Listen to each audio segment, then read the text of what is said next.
Salut les devs.net, on se retrouve aujourd'hui dans une vidéo où est-ce qu'on va parler du troisième principe solide, à savoir le principe L. Et ce principe fait directement suite au principe O parce qu'on va utiliser les mêmes objets. Si tu n'as pas vu les vidéos précédentes, je t'invite à aller les voir, notamment le principe O parce que j'utilise exactement les mêmes objets. Et pour arriver au résultat qu'on a là dans le principe L, tu auras besoin de comprendre comment on en est arrivé là par le biais du principe O. Je te mets la vidéo là-haut pour que tu ailles jeter un coup d'œil si tu l'as pas vu. Avant de rentrer dans le vif du sujet, comme à chaque fois, je t'invite à laisser ton pouce bleu sous la vidéo, à t'abonner si ce n'est pas encore fait et active les notifs pour être directement prévenu quand je posterai une nouvelle vidéo. Petit instant pub. Dans la description de la vidéo, en dessous, tu trouveras le lien vers chacun des livres que j'ai écrits, publiés aux éditions ENI et disponibles donc sur Amazon, et également le lien vers ma plateforme e-learning pour approfondir tes connaissances en .NET, où dorénavant tu peux également t'abonner pour un montant de 19 € par mois qui te donnera accès à tout le catalogue. Tu peux également acheter des cours pour me soutenir ou si tu souhaites avoir accès à vie sans limite de temps. Instant pub terminé. Alors, on va parler du principe L. Je pense que le principe L des principes solides est probablement celui qui est le plus compliqué à comprendre, alors qu'en fait, il n'est pas si compliqué que ça, et à chaque fois, c'est celui qui fait un petit peu peur. Alors, L veut dire Liskov Substitution Principle. Ce principe veut tout simplement dire que si une méthode, quelle qu'elle soit, attend une classe de base, une classe qu'elle soit abstraite ou concrète, mais bref, une classe de base, et qu'on lui passe une classe plus spécifique, donc une classe phi qui aurait hérité de cette classe-là, le comportement de la méthode ne doit pas être cassé par le fait qu'on passe une instance plus spécifique. Pour que ce soit clair, en fait, encore une fois, j'ai repris le code source ici à l'écran du principe O, et c'est sur celui-là qu'on va faire notre explication. Donc, on va faire un petit tour rapide pour se remettre dans le bain.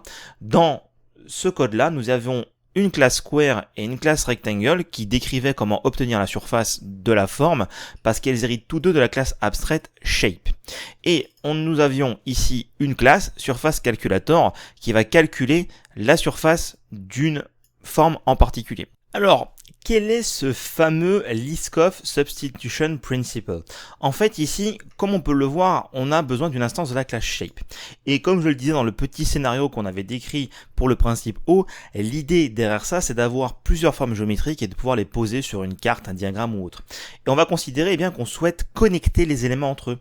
Donc on va ici, en fait, on va considérer que la classe de base shape est celle qui est utilisée pour poser des éléments sur le diagramme. Donc on va poser une collection de shapes sur le diagramme ou la carte. Donc si on souhaite faire des connecteurs, on va créer une nouvelle classe qu'on va appeler line par exemple, qui serait également une forme qu'on pourrait poser sur la carte. Donc il faut qu'elle hérite de shape parce que notre carte gère une collection de shapes. Et on voit ici qu'il est nécessaire d'implémenter la classe abstraite. Et dans cette classe abstraite, nous avons la méthode getSurface. Le problème, c'est que une ligne, un connecteur, n'a pas de superficie, parce que ce n'est pas une forme géométrique à proprement parler dont on peut calculer la superficie. Donc, on serait tenté de dire, ici, je vais laisser not implemented exception, parce qu'en fait, au final, je n'ai pas besoin d'implémenter cette méthode-là dans le cas de la ligne. Alors, bien sûr, ici, dans le cadre de l'explication de ce principe, je fais une violation forte du principe avec une exception, mais on peut avoir des cas qui sont beaucoup plus vicieux. On verra plus tard de quoi il est question. Et donc, ici, imaginons que notre surface calculator, il est appelé pour tous les éléments d'un diagramme. Quand je lui passe des rectangles ou des squares, pas de problème, il va arriver à calculer la surface. Mais si je lui passe une line, qu'est-ce qui va se passer? Le getSurface qui est ici appelé sur line va renvoyer une exception. Et donc ça va casser le comportement. Là, je viole le principe de Liskov Substitution Principle. Parce que surface calculator attend une classe qui hérite de shape, donc qui est une spécification de shape, mais elle viole le comportement qui est attendu par shape. Donc ici, on a un exemple flagrant de violation du principe.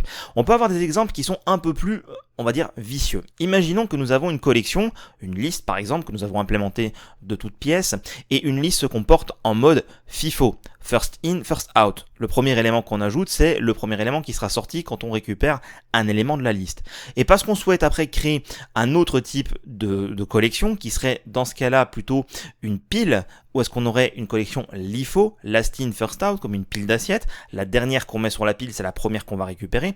On pourrait dire, on a les mêmes comportements qu'une liste au final, donc je vais hériter de liste pour avoir le maximum de comportements.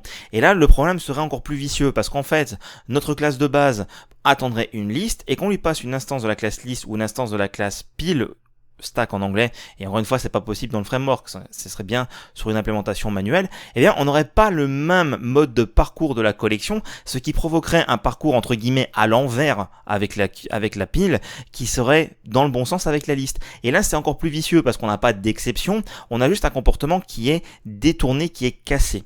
Donc il faut faire attention en fait à ce que quand on passe une instance qui est plus spécifique, le comportement qui était initialement attendu soit toujours respecté.